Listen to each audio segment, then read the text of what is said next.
കർത്താവിൻ്റെ പരിശുദ്ധമായ നാമം ഈ രാത്രിയിൽ വാഴ്ത്തപ്പെടുമാറാകട്ടെ. ദൈവജന പഠനത്തിനായി വന്നിരിക്കുന്ന കർത്താവിനെ വിലപ്പെട്ട ദാസന്മാർ, മാതാപിതാക്കൾ, സഹോദരന്മാർ എല്ലാവരെയും യേശുക്രിസ്തുവിന്റെ നാമത്തിൽ ഹൃദയാംഗമായി സ്വാഗതം ചെയ്തുകൊള്ളുന്നു. നമ്മൾ എഗസ്കേലിൻ്റെ പുസ്തകം 46-ാം അധ്യായത്തിൻ്റെ അവസാന ഭാഗമാണ് നമ്മൾ പഠിച്ചത്. 47-ാമത്തെ അധ്യായത്തിലേക്ക് നമ്മൾ പ്രവേശിക്കാൻ പോവുകയാണ്. നമ്മളെ 46-ാം അധ്യായത്തിൽ നമ്മൾ പഠിച്ചത് യെരുശലേം എഗസ്കേൽ കണ്ട ആലയത്തിൻ്റെ അകത്തുള്ളതായ മനോഹാരിതയെക്കുറിച്ചാണ് പ്രത്യേകമായി രേഖപ്പെടുത്തിയിരിക്കുന്നത്. ആ ദേവാലയത്തിൻ്റെ അകത്തെ അതിൻ്റെ സിസ്റ്റം, പ്രഭു, ജനങ്ങൾ, അവർ ആരാധനയ്ക്കായി കടന്നു വരേണ്ട കാര്യങ്ങൾ, അവർ എവിടെയാണ് ആരാധിക്കേണ്ടത്, ആരാധിക്കാൻ വരുമ്പോൾ കൊണ്ടുവരേണ്ടതായ യാഗവസ്തുക്കൾ, ഏതെല്ലാം ദിവസങ്ങളിൽ പ്രധാനമായും യാഗം കഴിക്കാൻ കൊണ്ടുവരണം എന്നിത്യാദി കാര്യങ്ങളെക്കുറിച്ച് വളരെ സവിസ്തരമായി 36-ാം അധ്യായത്തിൽ രേഖപ്പെടുത്തിയിട്ടുണ്ട്. നമ്മൾ ആ ഭാഗമാണ് പഠിച്ചുകൊണ്ടിരുന്നത്. അത് എടുത്തു പറയുന്നൊരു കാര്യം, ദിവസേന രാവിലെ തോറും ഭോജനയാഗത്തിനായി ആലയത്തിൽ വരണം എന്ന് രേഖപ്പെടുത്തിയിട്ടുണ്ട്. നമ്മൾ പിന്നീട് കണ്ടത് ഓരോ കുടുംബത്തിനെ കുറിച്ച് ഉള്ളതായ യോവേൽ സംവത്സരത്തെക്കുറിച്ച് നമ്മൾ പഠിച്ചു. അതായത് ഒരു കുടുംബം, അതായത് യോവേൽ സംവത്സരം എന്ന് പറയുന്നൊരു സംവത്സരമുണ്ട്. നമ്മൾ ആ ഭാഗം പറഞ്ഞാണ് നിർത്തിയത്. നമുക്ക് അതുകൊണ്ട് ഇന്ന് രാത്രിയിൽ ആ 16-ാമത്തെ വാക്യം മുതൽ 18-ാമത്തെ വാക്യം വരെ വായിച്ച് 46-ന്റെ 16 മുതൽ 18 വരെ. യഹോവയായ കർത്താവ് ഇപ്രകാരം അരുളി ചെയ്യുന്നു: പ്രഭു തന്റെ പുത്രന്മാരിൽ ഒരുത്തൻ ഒരു ദാനം കൊടുക്കുന്നുവെങ്കിൽ അത് അവന്റെ അവകാശമായി അവന്റെ പുത്രന്മാർക്കുള്ളതായിരിക്കണം. അത് അവകാശമായി അവരുടെ കൈവശം ഇരിക്കണം. എന്നാൽ അവൻ തന്റെ ദാസന്മാരിൽ ഒരുത്തന് തന്റെ അവകാശത്തിൽ നിന്നൊരു ദാനം കൊടുക്കുന്നുവെങ്കിൽ അത് വിടുതലയാണ്ട് വരെ അവനുള്ളതായിരിക്കണം. പിന്നത്തേതിൽ അത് പ്രഭുവിന് തിരികെ ചേരണം. അതിന്റെ അവകാശം അവന്റെ പുത്രന്മാർക്ക് തന്നെ ഇരിക്കണം. പ്രഭു ജനത്തെ അവരുടെ അവകാശത്തിൽ നിന്ന് നീക്കി അവരുടെ അവകാശത്തിൽ ഒന്നും അപഹരിക്കരുത്. എന്റെ ജനത്തിൽ ഓരോരുത്തരും താന്റെ അവകാശം വിട്ട് ചിന്നിപ്പോകാതിരിപ്പാൻ അവൻ സ്വന്തം അവകാശത്തിൽ നിന്ന് തന്നെ തന്റെ പുത്രന്മാർക്ക് അവകാശം കൊടുക്കണം. ഓക്കെ, അതായത് ഇസ്രായേലിലെ പ്രഭു തൻ്റെ പുത്രന്മാർക്ക് സ്വന്തത്തിൽ നിന്നുള്ളതായ അവകാശമായി ഭൂമി കൊടുക്കാം. ആ ഭൂമി ഒരു നാളും തിരികെ കൊടുക്കേണ്ട, അത് മക്കൾക്ക് എന്നും സ്വന്തം അവകാശമായി തന്നെ ഇരിക്കും. എന്നാൽ ഏതെങ്കിലും വിധത്തിൽ ഭൂമി ദാസന്മാർക്ക് കൊടുത്തിട്ടുണ്ടെങ്കിൽ സ്വതന്ത്ര വർഷമാകുമ്പോൾ, സ്വതന്ത്ര വർഷം കഴിയുമ്പോൾ 50 വർഷം കൂടിയിരിക്കുമ്പോൾ കൊണ്ടാടുന്ന ഒരു വർഷമാണ് സ്വതന്ത്ര വർഷം എന്ന് പറയുന്നത്. യോവേൽ സംവത്സരം എന്ന് വിളിക്കപ്പെടും. ആ വർഷമാകുമ്പോൾ ആ കൊടുത്തത് തിരികെ പ്രഭുവിന് കിട്ടിയിരിക്കണം. നമ്മൾ മോശയ്ക്ക് കൊടുത്ത പ്രമാണങ്ങളിൽ ലേവ്യ പുസ്തകത്തിലും ആവർത്തന പുസ്തകത്തിലൊക്കെ വായിക്കുമ്പോൾ യോവേൽ സംവത്സരത്തെക്കുറിച്ച് വളരെ സവിസ്തരമായി രേഖപ്പെടുത്തിയിട്ടുണ്ട്. ആരെങ്കിലും ദരിദ്രരായി തീർന്നു, അവൻ്റേതായിരിക്കുന്ന ലാൻഡ്, സ്വത്ത്, സമ്പത്ത് വിൽക്കുമ്പോൾ അവൻ്റെ ചാർച്ചക്കാരെങ്കിലും അവനാവശ്യമായിരിക്കുന്ന പണം കൊടുത്തിട്ട് ആ ലാൻഡ് വീണ്ടെടുക്കണം. യോവേൽ സംവത്സരത്തിനുള്ളിൽ അവൻ ആ പണം കണ്ടെത്തി തിരികെ കൊടുക്കുകയും ആ ലാൻഡ് കൈവശമാക്കുകയും ചെയ്യണം. അവന് കൊടുക്കാൻ നിവൃത്തിയില്ല എങ്കിൽ യോവേൽ സംവത്സരമാകുമ്പോൾ ആ ഭൂമി, അതിൻ്റെ ഉടമസ്ഥന് തിരികെ നൽകണം എന്നതാണ് ഒരു പ്രമാണം. അടിമകളെക്കുറിച്ചുള്ള ബന്ധത്തിലും പറയുന്നുണ്ട്. അടിമകൾ ഒരു യജമാനെ സേവിച്ചു യോവേൽ സംവത്സരമാകുമ്പോൾ അവൻ ഫ്രീ ആയിട്ട് പോകാം. അവനെ ആ യജമാനെ വിട്ടിട്ട് അവൻ എവിടെയെങ്കിലും മറ്റുള്ളവർക്ക് ജോലിക്ക് വേണ്ടി പോകാം. എന്നാൽ അവൻ പറയുകയാണ്, യജമാനെ വിട്ട് ഞാൻ പോകാൻ ആഗ്രഹിക്കുന്നില്ല, ഇവിടെ തന്നെ കണ്ടിന്യൂ ചെയ്യുകയാണെങ്കിൽ അവന് കണ്ടിന്യൂ ചെയ്യും. അവന് പ്രത്യേക പ്രമാണങ്ങളുണ്ട്. അപ്പൊ അതിനോടുള്ള ബന്ധത്തിൽ തന്നെയാണ് ഇവിടെയും പറഞ്ഞിരിക്കുന്നത്. സ്വത്തുകൾ അവിടെ വായിക്കുന്നത് ചിന്നിപ്പോകാതിരിപ്പാൻ, താന്താന്റെ അവകാശം വിട്ട് ചിന്നിപ്പോകാതിരിപ്പാൻ അവനവനത് ആ നില ചെയ്യണം എന്ന് പറയുന്നുണ്ട്. എന്ന് പറഞ്ഞാൽ ദൈവം ആഗ്രഹിക്കുന്ന 1000 ആണ്ട് വാഴ്ചയിൽ ആരും ദരിദ്രരായി മുൻപോട്ട് പോകാനല്ല ആഗ്രഹിക്കുന്നത്.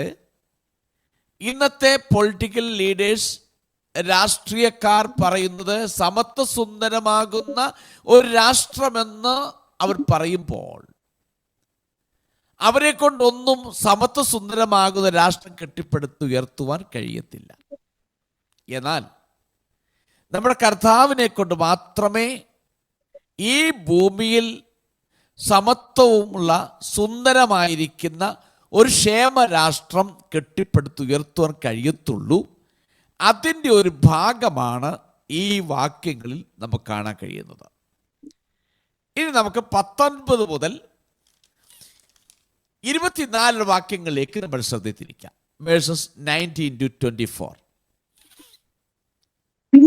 അവൻ ഗോപുരത്തിന്റെ പാർശ്വത്തിലുള്ള പ്രവേശനത്തിൽ കൂടി എന്നെ വടക്കോട്ട് ദർശനമുള്ളതായി പുരോഹിതന്മാരുടെ വിശുദ്ധ മണ്ഡപങ്ങളിലേക്ക് കൊണ്ടുചെന്നു. അവിടെ ഞാൻ പടിഞ്ഞാറേ അറ്റത്ത് ഒരു സ്ഥലം കണ്ടു. അവൻ എന്നോട്, പുരോഹിതന്മാർ അകൃത്യയാഗവും പാപയാഗവും പാകം ചെയ്യുന്നതും ഭോജനയാഗം ചുടുന്നതുമായ സ്ഥലം ഇതാകുന്നു. അവർ ജനത്തെ വിശുദ്ധീകരിക്കേണ്ടതിന് അവയെ പുറത്തെ പ്രാകാരത്തിലേക്ക് കൊണ്ടുപോകാതിരിപ്പാൻ തന്നെ എന്നരുളി ചെയ്തു.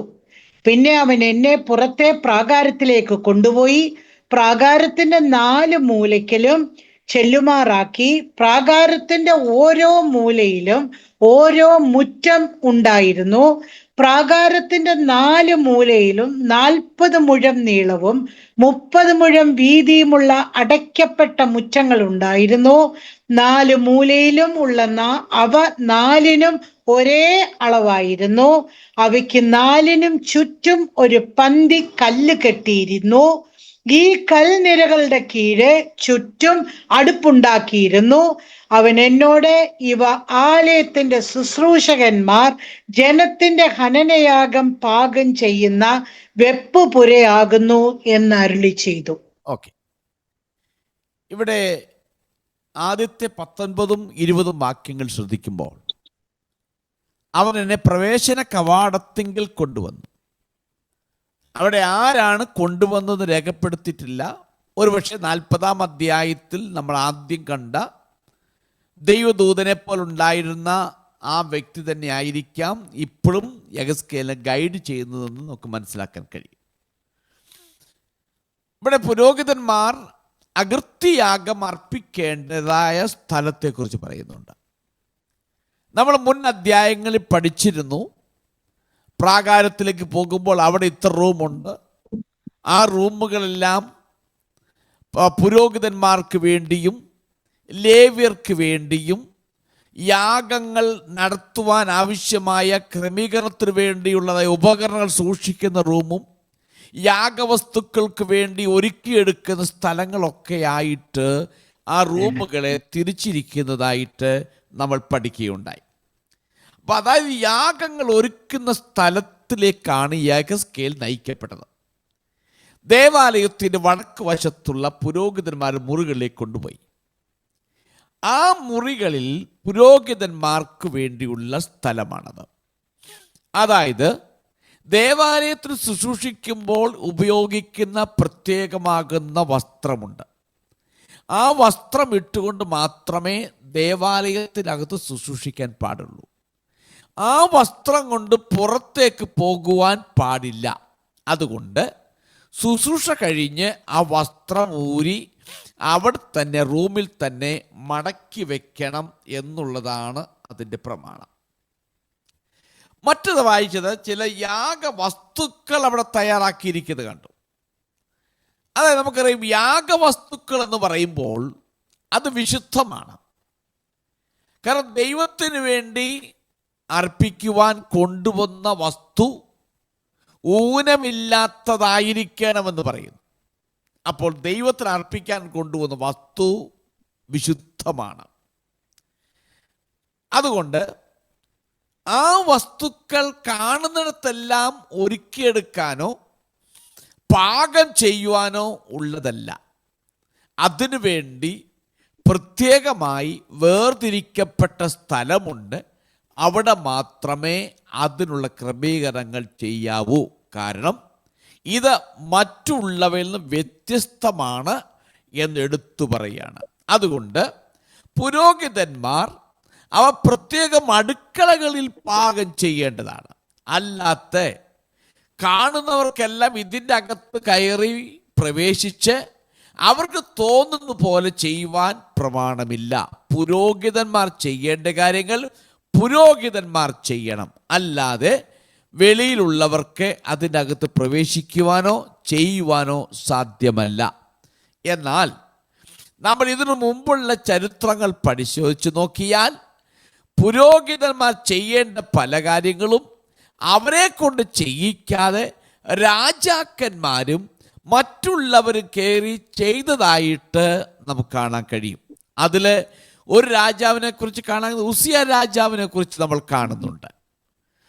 അപ്പോൾ ദൈവം ചെയ്യാൻ പാടില്ലാത്ത അദ്ദേഹം ചെയ്തു. ഇതുപോലെ പല രാജാക്കന്മാരും ചെയ്യുവാൻ പാടില്ലാത്ത കാര്യങ്ങൾ ചെയ്തത് കൊണ്ട് യെഹെസ്കേലിനോട് കണ്ട ദേവാലയത്തിൻ്റെ അകത്ത് വളരെ സ്ട്രിക്റ്റ് ആയിട്ട് കാണിച്ചിരിക്കുന്നത് ഇതിൻ്റെ അകത്ത് പാകം ചെയ്യുന്നത് ആരാണ്, എന്താണ് ഇതിനകത്ത് പാകം ചെയ്യേണ്ടത് എന്ന് വളരെ വ്യക്തമായി ഇതിനകത്ത് രേഖപ്പെടുത്തി. എന്ന് പറഞ്ഞാൽ എല്ലാവർക്കും കയറി മേയാനുള്ള സ്ഥലമല്ല ദേവാലയം.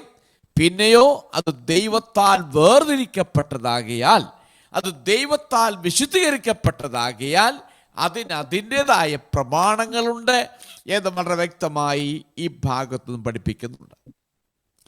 ഇനി 21 മുതൽ 24 വാക്യങ്ങൾ പ്രാകാരത്തിൻ്റെ ഓരോ കോണുകളിലേക്ക് ചെല്ലുമ്പോൾ ഓരോ പ്രാകാരങ്ങൾ കാണാൻ കഴിയുന്നുണ്ട്.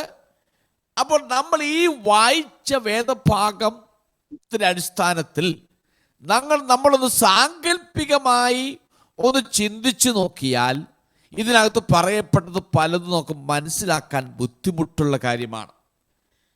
അത് ഒരു രൂപരേഖ സങ്കല്പിക്കുവാൻ പ്രയാസമാണ്. പക്ഷേ ആ രൂപരേഖ നമുക്ക് സങ്കല്പിക്കുവാൻ പ്രയാസമുള്ളതാണെങ്കിലും അതിനെല്ലാം വ്യക്തമായ അർത്ഥം ആലയത്തിൻ്റെ എല്ലാ കാര്യങ്ങളിലും ഒരു വിശാലമാകുന്ന സ്ഥലം ഉണ്ടായിരുന്നു എന്നർത്ഥം. എല്ലാം ഈ ചെറിയൊരു സ്ഥലത്തിനകത്ത് എല്ലാം കുത്തിക്കൊള്ളിച്ച് ചെയ്തതല്ല. നാം ഈ അളവുകളൊക്കെ പഠിച്ചു നോക്കുമ്പോൾ നമുക്ക് ഊഹിക്കാൻ കഴിയത്തില്ലെങ്കിലും ശരി, അത് വളരെ സിസ്റ്റമാറ്റിക്കായിട്ട് വളരെ വിശാലമാകുന്ന നിലയിൽ കാര്യങ്ങൾ അതിൻ്റെ നിലയിൽ ക്രമീകരിച്ചിരുന്നു എന്ന് നമുക്ക് മനസ്സിലാക്കാൻ കഴിയും. ഇനി ജനങ്ങളുടെ യാഗവുമായി ബന്ധപ്പെട്ട യാഗ വസ്തുക്കൾ തയ്യാറാക്കുന്നതിന് പ്രത്യേകമാകുന്ന സ്ഥലം ഇവിടെ ക്രമീകരിച്ചിരുന്നു. യാഗഭക്ഷണങ്ങൾ അർപ്പണങ്ങളുടെ ഒരു പ്രധാന ഭാഗമാണ്. അപ്പോൾ മനുഷ്യർക്കിടയിൽ മാത്രമല്ല, ഈ ഭാഗം ശ്രദ്ധിക്കുമ്പോൾ പുരോഹിതന്മാർക്ക് വേണ്ടി അവർ ചെയ്യേണ്ട കാര്യങ്ങളാണ്. അവർക്ക് ഭക്ഷിപ്പാനുള്ള ഇടമാണത്, അവർക്ക് വേണ്ടിയുള്ള അടുക്കളയാണത്. ഈ ഭാഗത്ത് കൂടെ നമ്മൾ ശ്രദ്ധിച്ചു നോക്കുമ്പോൾ ദൈവത്തിന് വേണ്ടി വേർതിരിക്കപ്പെട്ട വസ്തുക്കൾ അത് പുരോഹിതന്മാർക്കും കൂടി അവകാശപ്പെട്ടതാക്കിയാൽ അത് പാകം ചെയ്ത് അതിൻ്റെ കാര്യങ്ങൾ ചെയ്യുമ്പോൾ നമുക്ക് മനസ്സിലാക്കാൻ കഴിയുന്നത് ഒരു കൂട്ടായ്മയുടെ ബന്ധം ദൈവവും മനുഷ്യനും തമ്മിലുള്ളതായിട്ട് നമുക്ക് മനസ്സിലാക്കാൻ കഴിയും. അപ്പോൾ ഈ അടുക്കളയിലൂടെ മനസ്സിലാക്കാൻ കഴിയുന്നത് ദൈവവുമായിട്ടുള്ള ഒരു കൂട്ടായ്മ ബന്ധത്തിൻ്റെ പ്രതീകമായിട്ടാണ് ഇവിടെ ഉപയോഗിച്ചിരിക്കുന്ന അടുക്കള എന്ന് പറയുന്നത്. എന്ന് പറഞ്ഞാൽ ഈവൻ അടുക്കള പോലും ദൈവത്തിൻ്റെ കൂട്ടായ്മയുടെ ഒരു പ്രതീകമാണ് എന്ന് നമുക്ക് മനസ്സിലാക്കാൻ കഴിയും. അപ്പോൾ ഇത്രയും കാര്യങ്ങളാണ് 46 അധ്യായത്തിൽ നമുക്ക് കാണാൻ കഴിയുന്നത്. അതുകൊണ്ട് നമുക്കിനിയും 47 അധ്യായത്തിലേക്ക് നമുക്ക് പ്രവേശിക്കാം. 47 അധ്യായം, അതിൻ്റെ പേര് തന്നെ ജീവന്റെ നദി എന്നാണ് കൊടുത്തിരിക്കുന്നത്. ജീവന്റെ നദി. വളരെയധികം നിങ്ങൾ ഈ ഭാഗം ഒരുപക്ഷെ നിങ്ങൾക്ക് ഒത്തിരി ഫെമിലിയർ ആയിരിക്കാം. ഒരുപാട് മെസ്സേജുകൾ നിങ്ങൾ കേട്ട് കാണും. ഒരുപാട് അർത്ഥവ്യാഖ്യാനങ്ങൾ നിങ്ങൾ കേട്ട് കാണും. എന്നാൽ പലരും വളരെ തെറ്റായി പഠിക്കുകയും വ്യാഖ്യാനിക്കപ്പെടുകയും ചെയ്യുന്ന ഒരു വേദഭാഗം കൂടെയാണിത്. അതുകൊണ്ട് വളരെ പ്രാർത്ഥനയോടെ നമുക്ക് ഈ ഭാഗത്തിലേക്ക് നമുക്ക് അടുത്തിയല്ല. നമുക്കതിൻ്റെ 1 മുതൽ 12 വരെ വാക്യങ്ങൾ നമുക്കിത് വായിക്കാം. അത് ഒറ്റ സ്റ്റെപ്പായിട്ടാണ് കൊടുത്തിരിക്കുന്നത്. അതുകൊണ്ടാണ് 1 മുതൽ 12 വരെ വാക്യങ്ങൾ നമുക്ക് ആദ്യം ഒന്ന് വായിക്കാം. പിന്നെ ആലയത്തിന്റെ പ്രവേശനത്തിങ്കൽ മടക്കി കൊണ്ടുവന്നപ്പോൾ ആലയത്തിന്റെ ഉമ്മറപ്പടിയുടെ കീഴെ നിന്ന് വെള്ളം കിഴക്കോട്ട് പുറപ്പെടുന്നത് ഞാൻ കണ്ടു. ആലയത്തിന്റെ മുഖം കിഴക്കോട്ടല്ലോ. ആ വെള്ളം ആലയത്തിന്റെ വലത്തുഭാഗത്ത് കീഴെ നിന്ന് യാഗപീഠത്തിന് തെക്ക് വശമായി ഒഴുകി അവൻ വടക്കോട്ടുള്ള ഗോപുരത്തിൽ കൂടി എന്നെ പുറത്തു കൊണ്ടു ചെന്ന് പുറത്തെ വഴിയായി കിഴക്കോട്ട് ദർശനമുള്ള ഗോപുരത്തിൽ കൂടി പുറത്തെ ഗോപുരത്തിലേക്ക് ചുറ്റി നടത്തി കൊണ്ടുപോയി. വെള്ളം വലത്തുഭാഗത്തു കൂടി ഒഴുകുന്നത് ഞാൻ കണ്ടു. ആ പുരുഷൻ കയ്യിൽ ചരടുമായി കിഴക്കോട്ട് നടന്നു. 1000 മുഴം അളന്നു എന്നെ വെള്ളത്തിൽ കൂടി കടക്കുമാറാക്കി. വെള്ളം നരിയാണിയോളമായി. അവൻ പിന്നെയും 1000 മുഴം അളന്നു എന്നെ വെള്ളത്തിൽ കൂടി കടക്കുമാറാക്കി. വെള്ളം മുട്ടോളമായി. അവൻ പിന്നെയും 1000 മുഴം അളന്നു എന്നെ കടക്കുമാറാക്കി. വെള്ളം അരയോളമായി. അവൻ പിന്നെയും 1000 മുഴം അളന്നു. അതെനിക്ക് കടപ്പാൻ വഹിയാത്ത ഒരു നദിയായി. വെള്ളം പൊങ്ങി നീന്തിയിട്ടല്ലാതെ കടപ്പാൻ വഹിയാത്ത ഒരു നദിയായി തീർന്നു. അവൻ എന്നോട്, മനുഷ്യപുത്ര, കണ്ടുവോ എന്ന് ചോദിച്ചു.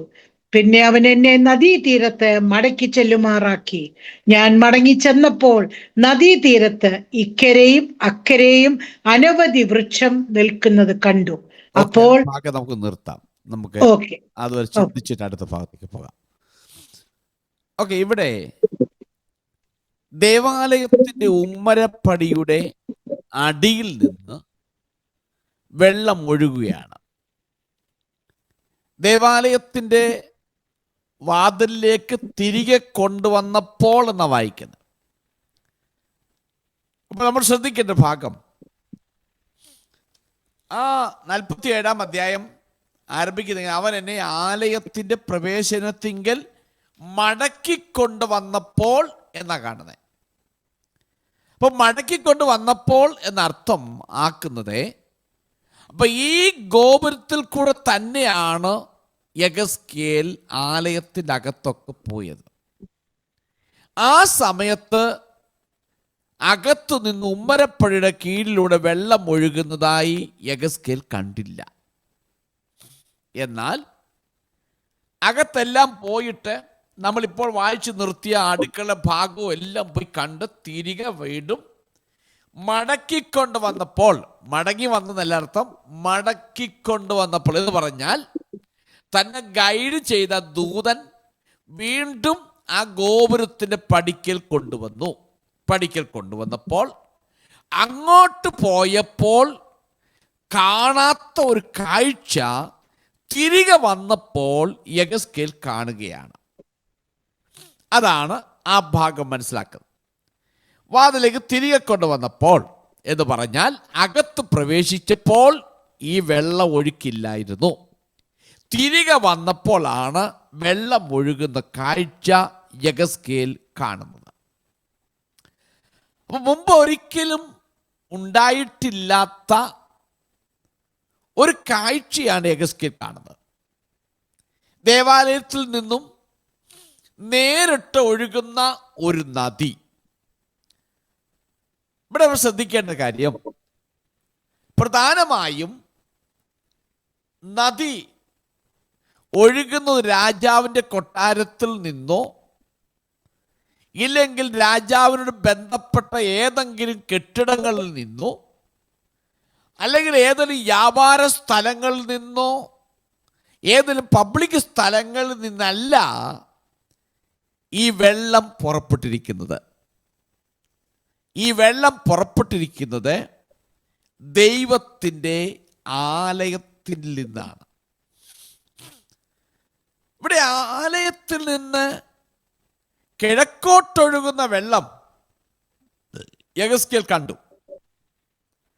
അത് ആലയത്തിൻ്റെ തെക്ക് വശത്തു നിന്നും യാഗപീഠത്തിൽ നിന്നും അകത്തെ ഭാഗത്തു നിന്നും വന്നു. വെള്ളം പുറത്തെ വഴിയിലൂടെ ഒഴുകി. പിന്നീട് അത് പുറത്തെ കിഴക്കേ കവാടത്തിലൂടെ തെക്ക് വശത്തേക്ക് ഇങ്ങനെ ഒഴുകി. അതാണ് നമ്മളിവിടെ വായിച്ചു നിർത്തിയത്. നമുക്കിവിടെ കാണാൻ കഴിയുന്ന ഒന്നും കാര്യങ്ങളിലേക്ക് നമുക്ക് ശ്രദ്ധ. നമുക്കതിന് 3-ാമത്തെ വാക്യത്തിലേക്ക് ഒന്ന് തിരിയാം. ആ 3-ാമത്തെ വാക്യം ഒന്ന് വായിച്ചേ. പുരുഷൻ കയ്യിൽ ചരടുമായി കിഴക്കോട്ട് നടന്നു, 1000 മുഴം അളന്നു, എന്നെ വെള്ളത്തിൽ കൂടി കടക്കുമാറാക്കി. വെള്ളം നരിയാണിയോളം ആയി. ഓക്കെ, അവിടെ വായിച്ചു. വലതുവശത്തു കൂടി വെള്ളം ഒഴുകിക്കൊണ്ടേയിരുന്നു. യെരുശലേമിന്റെ ചരിത്രത്തിൽ ഇത്രയും വലിയൊരു നദി ഇതുവരെ ആലയത്തിൽ നിന്ന് പൊട്ടിപ്പുറപ്പെട്ടിട്ടില്ല. അങ്ങനെ ചരിത്രം യെരുശലേമിനെ സംബന്ധിച്ചില്ല.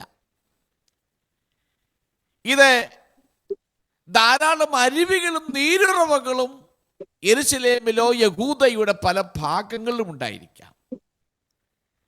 പക്ഷെ ഒരിക്കലും ഒരു നദി ആലയത്തിന് ഇതുവരെയും പൊട്ടിപ്പുറപ്പെട്ടിട്ടില്ല എന്ന് വളരെ വ്യക്തമായി ഈ ഭാഗത്തുനിന്നും കാണാൻ കഴിയുന്നുണ്ട്.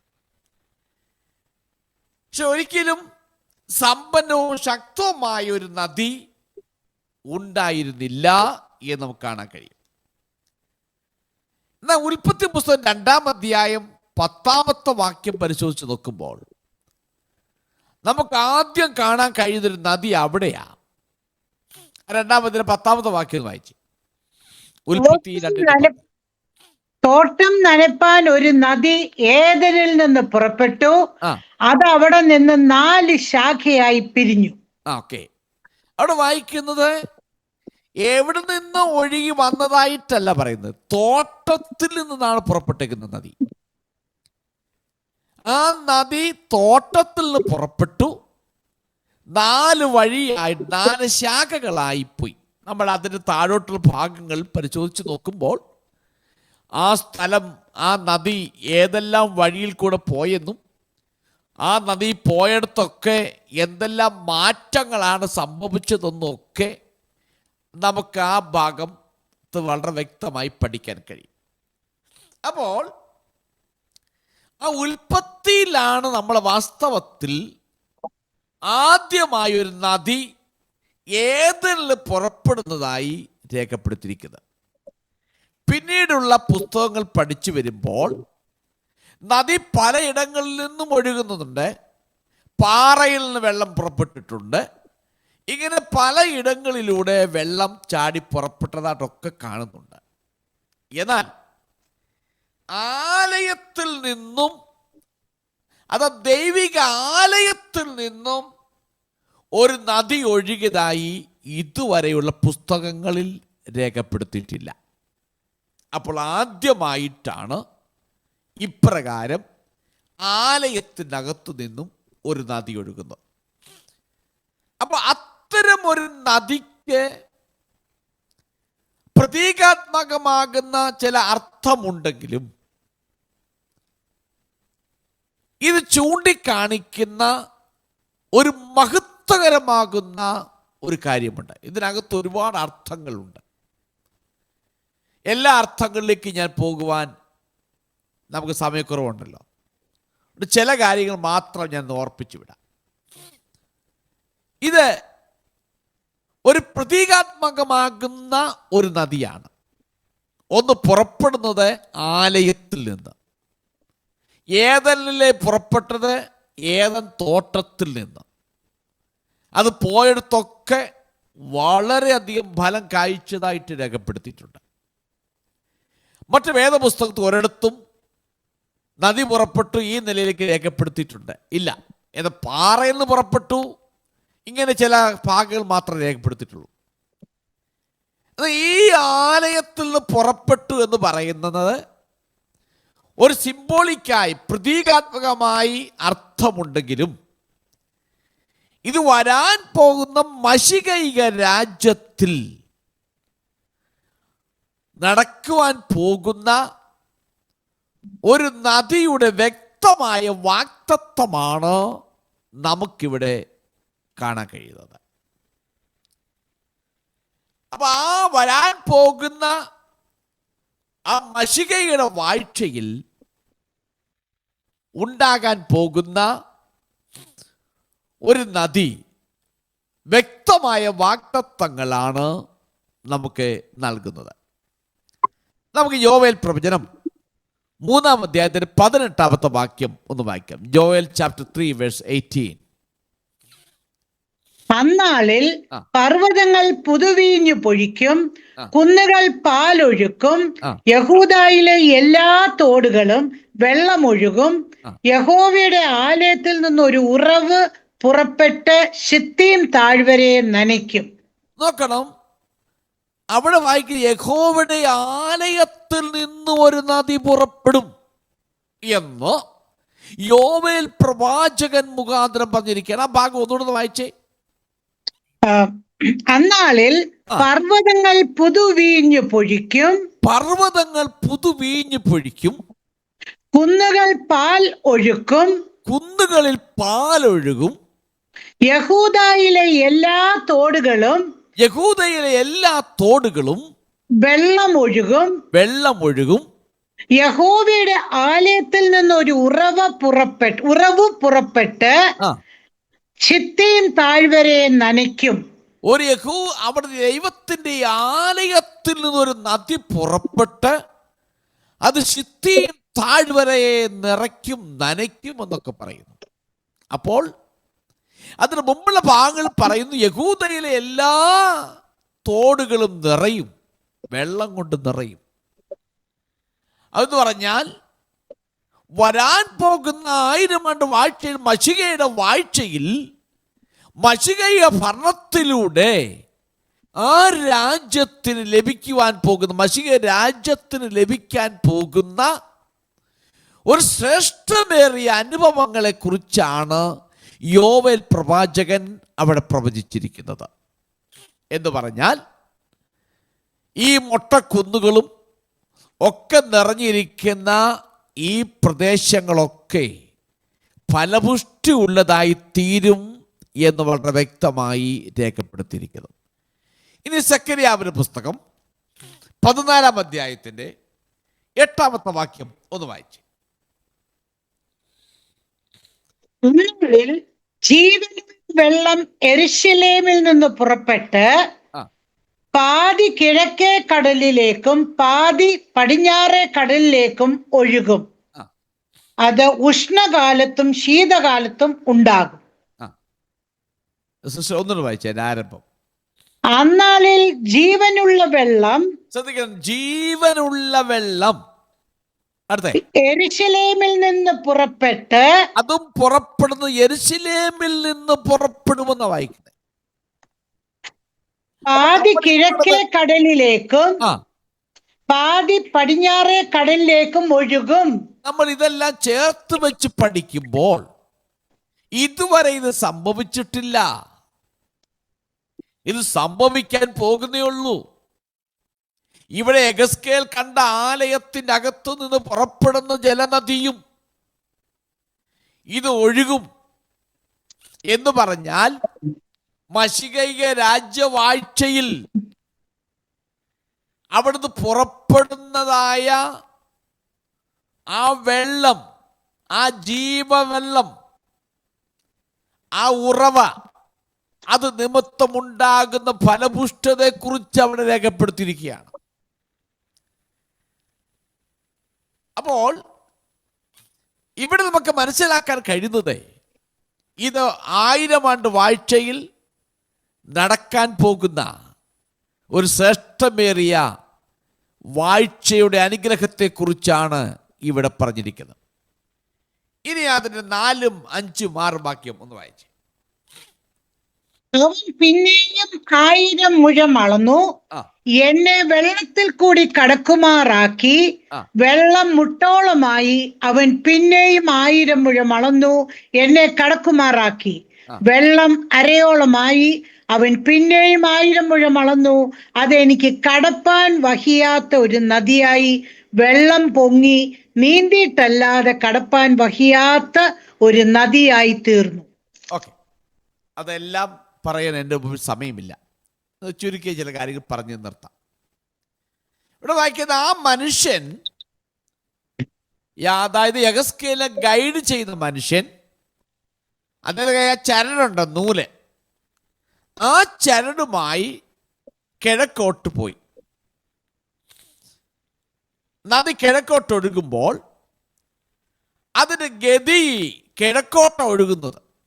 നമ്മൾ തുന്നോട് വായിക്കുമ്പോൾ കിഴക്കോട്ടൊഴുകി ഗലീല കടലിൽ പതിക്കുന്നു, അത് പിന്നെ ചാവുകടലിലേക്ക് പോകുന്നതായിട്ടൊക്കെ വായിക്കുന്നുണ്ട്. അപ്പോൾ ഇത് കിഴക്കോട്ട് ഒഴുകുന്നത്. അപ്പോൾ ഒഴുകുന്ന ഒഴുക്കിനനുസരിച്ച് ഇതകം യഗസ്കേലിനോടൊപ്പം തന്നെ ഈ ദൈവദൂതൻ നടന്നു പോവുകയാണ്. ഒരല്പം മുൻപോട്ട് ചെന്നപ്പോൾ ആലയത്തിൽ നിന്ന് പുറപ്പെടുന്ന അവിടെ മുതൽ 1000 മുഴം അളന്നു. അത് ഏകദേശം 1/3 ഓഫ് ദ മൈൽ, ഒരു മൈലിന്റെ 1/3, അതായത് 1.5 കിലോമീറ്റർ എന്നറിയപ്പെടുന്നു. 1.5 കിലോമീറ്റർ അളന്നു. അത് ആലയത്തിൽ നിന്ന് പുറപ്പെടുന്നത്. അപ്പോൾ അവിടെ വായിക്കുന്നു, അവൻ എന്നെ വെള്ളത്തിലൂടെ നയിച്ചു എന്നാണ് വായിക്കുന്നത്. വെള്ളത്തിലൂടെ തന്നെ പോകുന്നത്. അപ്പൊ പേര് വെളിപ്പെടുത്താത്ത ആ ദൈവദൂതനോടൊപ്പം തന്നെ വെള്ളത്തിലൂടെ യാത്ര ചെയ്യുമ്പോൾ അതിലൂടെ നടന്ന് ഇങ്ങനെ മുൻപോട്ട് പോവുകയാണ്. ഇപ്പൊ യഗസ്കേലിനെ സംബന്ധിച്ച് വെറുതെ നോക്കാനോ ചിന്തിക്കാനോ ഉള്ള ഒന്നല്ല ഇത്. പിന്നെയോ ഇതിൻ്റെ അകത്തൂടെ കടന്ന് അവൻ എക്സ്പീരിയൻസ് ചെയ്യുവാൻ, അവൻ അനുഭവിച്ച ഒരു കാര്യമാണ് ഇവിടെ രേഖപ്പെടുത്തിയിരിക്കുന്നത്. ആ മനുഷ്യ യഗസ്കേലിനെ ഈ നദിയുടെ ഒരു എക്സ്പ്ലോർ, ഒരു പരിവേഷം ചെയ്യിക്കാൻ വേണ്ടി കൊണ്ടുപോവുകയാണ്. ആലയത്തിൽ നിന്ന് 1 മൈലിന്റെ 1/3 അകലം അളന്നു. അതാണ് 1000 മുഴമെന്ന് പറയുന്നത്. അപ്പോൾ വെള്ളത്തിൻ്റെ ആഴം യഗസ്കേലിൻ്റെ ആംഗിൾ വരെ, അഥവാ കണങ്കാല് വരെ ഉയരമുണ്ടായിരുന്നു. അത്ര ആഴമോ ഉണ്ടായിരുന്നുള്ളൂ, അതിനപ്പുറത്തില്ലായിരുന്നു. അവിടെ വായിക്കുന്നത്, വെള്ളം എൻ്റെ കണങ്കാലിലേക്ക് വന്നു എന്ന വാചകം അക്ഷരാർത്ഥത്തിൽ കണങ്കാലുകളുടെ വെള്ളമാണത്. അവിടെ വരെ അതുള്ളൂ. ഇതിനെ പല ആളുകളും പല നിലകളിൽ വ്യാഖ്യാനിക്കുന്നുണ്ട്. അതിനെക്കുറിച്ച് കാര്യങ്ങൾ അടുത്ത ആഴ്ച പ്രസ്താവിച്ചുള്ളൂ. ഞാൻ ഒരു ഭാഗം പറഞ്ഞു നിർത്താം. ഇതിന് 4 സ്റ്റെപ്പുകൾ കാണാൻ കഴിയുന്നുണ്ട്. ആദ്യം അളന്നു, അത് കണങ്കാല് വരെ, ആംഗിൾ ഓഫ് വരെ. വീണ്ടും അവിടെ നിന്ന് 1000 മുഴം അളന്നു, മുട്ടോളമായി, നീല് വരെയായി. വീണ്ടും 1000 മുഴം നടന്നു, അരയോളം എത്തി. വീണ്ടും അളന്നപ്പോൾ കടക്കുവാൻ കഴിയാത്ത നിലയിലേക്ക് വെള്ളത്തിൻ്റെ അളവ് വർദ്ധിച്ചു. ആലയത്തിൽ പുറപ്പെടുമ്പോൾ ഇതിന് കണങ്കാൽ ഉള്ള വെള്ളമേ ഉള്ളൂ. കാരണം കാലിൻ്റെ പൊത്ത നനയാനുള്ള വെള്ളമേ ഉള്ളൂ. ഇത് പുറപ്പെടുന്ന ആലയത്തിൻ്റെ അകത്തു നിന്നാണ്. പക്ഷെ ഇത് പോകും തോറും ആഴം കൂടിക്കൊണ്ടിരിക്കുകയാണ്. വേറെ കൈത്തോടുകളോ അരുവികളോ ഒന്നും ഇതിനകത്ത് വന്ന് ചേരുന്നില്ല എന്ന് രേഖപ്പെടുത്തിയിട്ടില്ല. അതുകൊണ്ട് ചേരുന്നില്ല. ഒരു കാര്യം മനസ്സിലാക്കാൻ കഴിയുന്നത്, ദൈവിക സാന്നിധ്യത്തിൽ ഒരു വ്യക്തി ആയിരിക്കുമ്പോൾ അവൻ അതിൻ്റെ അകത്ത് സമയങ്ങൾ ചെലവഴിക്കും തോറും അവൻ്റെ ആത്മാവിലുള്ളതായ അനുഭവങ്ങളുടെ ആഴങ്ങൾ കൂടിക്കൊണ്ടിരിക്കും എന്നാണ് ഈ ഭാഗത്ത് നമുക്ക് പഠിക്കാനുള്ള ഒരർത്ഥം. ഇതാണ്, അവൻ അതിൻ്റെ അകത്തൊരുവൻ ദൈവ സാന്നിധ്യത്തിൽ ഒരുത്തൻ ഇറങ്ങിക്കഴിയുമ്പോൾ, ആരംഭത്തിൽ വലുതായിട്ടൊന്നുമില്ലെങ്കിലും അതിൻ്റെ അകത്തവൻ ചെലവഴിച്ച് ദൈവ സാന്നിധ്യത്തിൽ ഒരുത്തൻ നിന്ന് കഴിയുമ്പോൾ അവൻ സ്റ്റെപ്പ് ബൈ സ്റ്റെപ്പായി അതിൻ്റെ അകത്തേക്ക് അവൻ ഇറങ്ങുകയാണ്. അതിൻ്റെ അകത്തേക്ക് അങ്ങോട്ട് ഇറങ്ങി അവന് നീന്തിയിട്ടല്ലാതെ കടക്കുവാൻ കഴിയാത്ത ഒരു അനുഭവത്തിലേക്ക് അവൻ എത്തിച്ചേരുകയാണ്. ഇത് ക്രിസ്തീയ ജീവിതത്തിൻ്റെ ആത്മീയമാകുന്ന ഒരു അനുഭവമാണിത്. നമുക്ക് എപ്പോഴും ഈ കണങ്കാലം കൊണ്ടുള്ള തൃപ്തി കൊണ്ട് നമ്മൾ പോവുകയാണ്. അതിൻ്റെ അപ്പുറത്തേക്ക് നമ്മൾ പോകുമ്പോൾ നീന്തിയിട്ടല്ലാതെ കടക്കുവാൻ കഴിയുന്നതായ ഒരനുഭവത്തിലേക്ക് നമുക്ക് പോകാൻ കഴിയും എന്നിവിടെ കാണാൻ കഴിയുന്നുണ്ട്. അതുകൊണ്ട് സമയക്കൊണ്ട് ഞാൻ ഭാഗം വിടുകയും എന്നിട്ട് അടുത്ത ആഴ്ചയിൽ ബാക്കി ഭാഗം ഞാൻ പറഞ്ഞുകൊള്ളാം. അതുകൊണ്ട് നമുക്ക് ഇതിനകത്ത് പഠിക്കാനൊരു കാര്യം, സങ്കീർത്തനക്കാരൻ നിന്റെ സ്ഥലം ചെലവഴിക്കുന്ന ഒരു ദിവസം വേറെ 1000 ദിവസത്തെക്കാൾ ഉത്തമമാണെന്ന് പറയുന്നു. അങ്ങനെയെങ്കിൽ ദൈവസന്നിധിയിൽ നമ്മൾ ആയിരിക്കുമ്പോൾ അതിൻ്റെ അകത്ത് നമ്മെ തന്നെ സമർപ്പിച്ച് ആ ഒരു ഏകാഗ്രത ഇരിക്കും തോറും ആഴങ്ങൾ കൂടിക്കൊണ്ടിരിക്കും. ഇത് ലോക മനുഷ്യനെ സംബന്ധിച്ച് അവൻ അറിയത്തില്ല.